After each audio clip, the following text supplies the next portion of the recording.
With the ending scene of Kingdom of the Planet of the Apes revealing the survival of intelligent humans, many fans buzzed and speculated about where that could ultimately go. However, a criticism that arose from that ending is that another ape-human conflict could feel too much like something we've seen before. I'm here to offer a different perspective and to give my ideas for making the impending conflict between humans and apes different in the next Planet of the Apes trilogy. If you like what I do here and want to show your support, be sure to hit the like button on this video, subscribe to the channel, and hit that notification bell so that you can stay up to date on all things apes. Enjoy the video.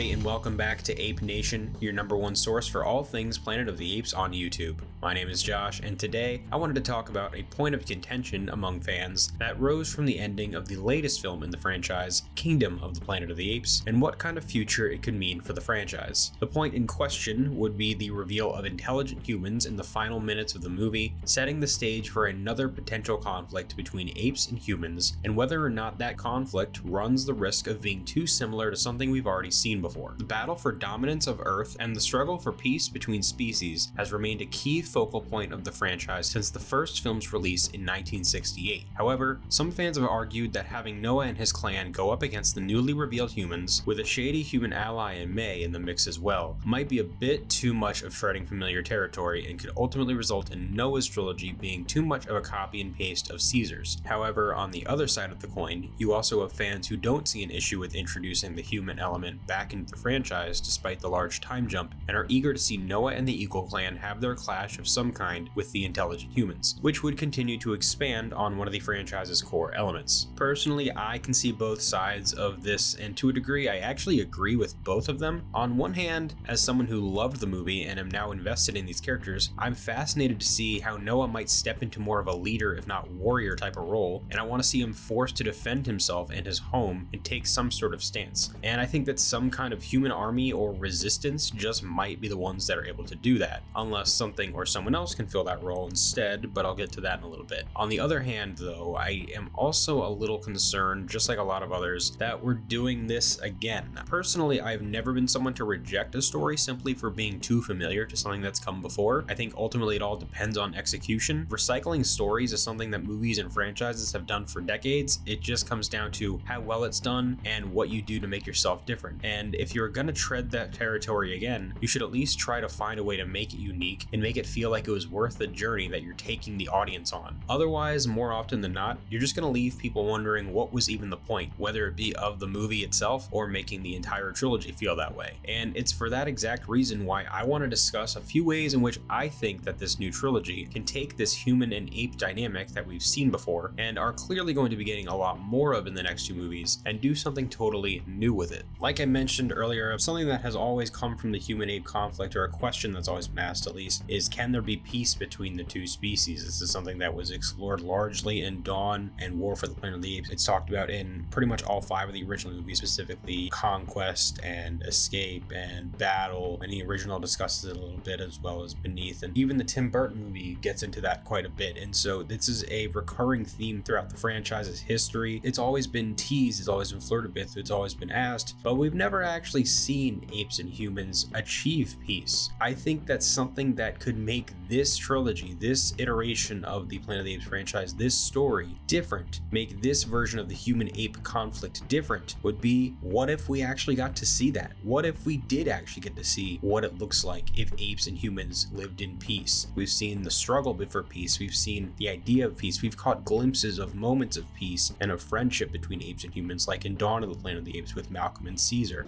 I thought we had a chance.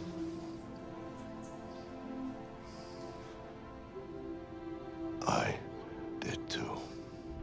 But it's something that we are now at a point where you kind of have to see it because we're 10 movies into this franchise, and I feel like at this point you're almost doing the potential of the storytelling in this franchise a disservice by not at least having 1 or 2 movies explore the idea of what that could look like, and I think this trilogy might be the place to do it. So the first thing I should mention is that Wes Ball, the director of Kingdom of the Planet of the Apes, actually, when I spoke to him last in an interview which you can watch right here on this channel, he actually talked to me a little bit about plans and ideas for the sequel, and obviously he didn't give me any specific story details, but what he did say is that he didn't think it would be worth doing if he wasn't going to be taking a big swing. I will say that,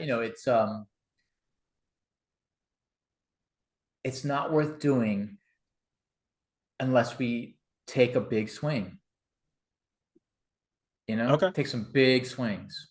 I like that. That's what's important. And I think that's what always these movies are. They, we were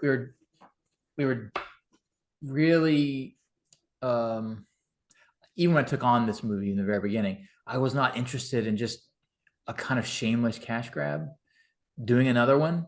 I feel like we had a story to tell here. I feel like we had a swing to make, that felt like this could stand on its own to some degree. It is certainly supported by what came before us, but it was not just a kind of shameless cash grab, whether people like the movie or not. You know what I mean? I think they can at least appreciate that we weren't just kind of like phoning it in here to have another one. And it'll be the same way with the next one. We will want to surprise people. We'll want to go to places that are interesting and thought-provoking. That's the kind of the secret sauce of these movies. They are thinking person's movies wrapped in big, Hollywood blockbuster, stuff. You know what I mean? And so we'll continue with that, and making like challenging choices and making sure that the characters themselves are interesting and deep and profound and, and challenged, you know what I mean? And go places maybe that are unexpected.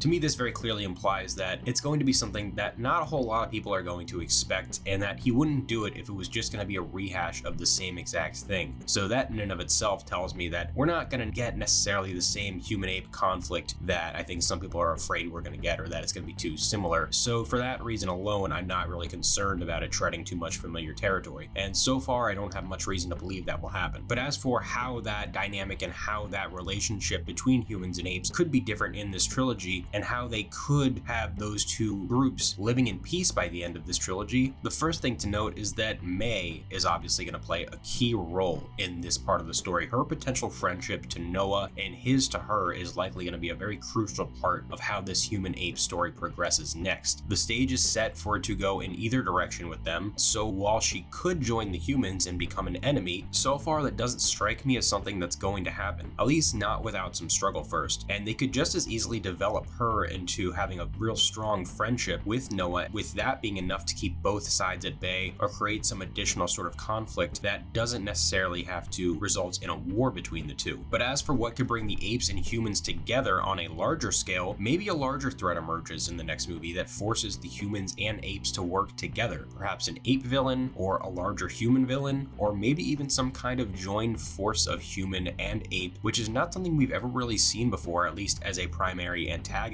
in any of these movies. And maybe by the end of movie number 3, if peace is actually achieved and there's some sort of understanding and agreement and civility between the humans and apes that we've now been introduced to, perhaps a conflict could finally break out between humans and apes towards the end of it, which would still ultimately have things ending the way they did before, but with a different path of getting there. Or, and this is where I think things would get really interesting, maybe in some kind of turn of events, things could actually remain peaceful until the very end, but something that happens that results in that truth, aka the knowledge of peace being achieved between humans and apes, ultimately being buried, which is something that could be discovered by apes in the future one day, maybe in movie number 7 or 8 or 9 and beyond, who knows, but that's definitely a direction they could go with achieving peace between apes and humans, and one that I think would be very, very interesting. And say they did go in that direction, say it all went down exactly as I just said, that peace is achieved between humans and apes by the end of this trilogy, but something happens to erase that from the history, erase that from the textbooks, the history books that ultimately get read and become canon to what apes know as their true history. What would be a big enough event to do that?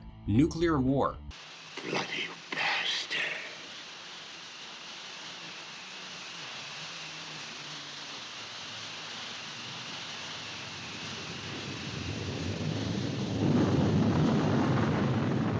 What if we finally got to see nuclear war? What if this is the trilogy where it happens? What if it finally breaks out at the end of this trilogy between the humans like it did originally in the history of Charlton Heston's Planet of the Apes? Or maybe in a twist of events, maybe nuclear war breaks out between the apes instead, and the humans just kind of are eradicated in that way, or at least the intelligent ones are. But if you were to go in that direction with the humans, having them have war between themselves, it would be a logical next evolution of the human ape history and how the planet eventually gets to what we know it to be in the 1968 original. But if you did flip it and had it be the apes that had war break out between them, having the apes be the one that discover nuclear weapons and having them be the one that destroy themselves and destroy their own planet instead of the humans, I think that would be a really interesting and really clever twist that might take away from the original film's theme about humanity being its own downfall, but it could also provide a new alternative type of theme and a look at how apes and humans aren't all that different from each other, making the eventual breakdown of what could have been a peaceful society all the more tragic. And either way, it would be consistent with the tonal trajectory of past films, getting darker, more intense, more tragic with each installment, and it would work as an unexpected way to navigate through and wrap up this story that we're going on with Noah and May. But I want to know what you guys think of my thoughts and ideas for how this could be achieved. There were some other ideas that I tossed around that I thought about bringing up, but this was the main one that I wanted to discuss, and the ones that I think could be at least the most plausible, the most possible, and the ones that I think would fit into what we know of Planet of the Apes so far. But maybe they're going to go in a completely different direction and do something that I'm not expecting at all. Just like Westball said, he does want to take a big swing, so maybe they're thinking about things that I haven't even thought of. But like I said, I want to know what you guys think down in the comments below. What are your thoughts on all my theories? What do you think about apes and humans actually managing to achieve peace for at least one movie, if not the rest of this trilogy? What do you think about nuclear war being the thing that ultimately burns it all down? Do you think I'm onto something? Do you think I'm in the right direction? Do you think I'm completely off? I want to know all your thoughts and everything that you have to say down in the comments below. Thank you so much for checking out today's video here on Ape Nation. If you liked this video, be sure to hit the like button, subscribe to the channel, and hit that notification bell so that you can stay up to date on all things apes. I'll catch you in the next one, so until then, goodbye.